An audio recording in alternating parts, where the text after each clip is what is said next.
Jacksonville city leaders say that it's time to be a part of the conversation to potentially sell JEA, and they're willing to spend almost $2 million in taxpayer dollars to do that.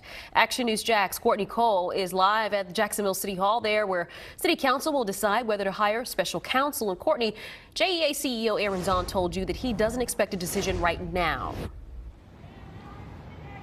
The City Council says they're ready to be proactive and not reactive, even if they're not expecting any decision from them right now. So according to JEA CEO Aaron Zahn, it's going to take more than a year to go through all 5 of the options on the table. We actually have them up on the screen right now for you so you can understand what is on the table. That includes keeping things the way they are, going through with a traditional plan, trying a co-op, going with an IPO plan, which is also known as an initial public offering, or privatization.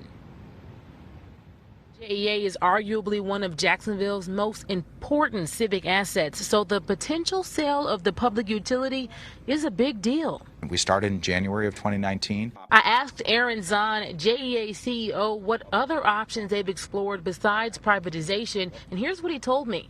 In May, the public utility analyzed how JEA would perform if it didn't change now or expand its water or energy businesses. In June, we came back and we presented what we called the traditional utility response. The reason we called it traditional utility response is continuing implementing initiatives that JEA has implemented over the last 10 years. In July, JEA started working with Morgan and Morgan Stanley to explore 3 remaining options, including the sale of JEA. Does JEA really have the authority to sell, or does that not rest with the city? It rests with the public. So actually, JEA's board has the authority to investigate all the potential strategies that JEA can employ. But it doesn't end there. Then the board actually makes this decision. Board then sends it to City Council. City Council then they'll discuss it, debate it, I'm sure, and then they'll make a decision.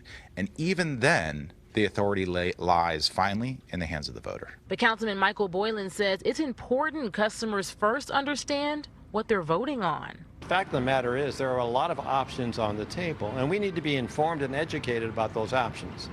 And so the legal counsel will help us understand those things, to communicate those things, and participate in the workshops that we're going to be hosting.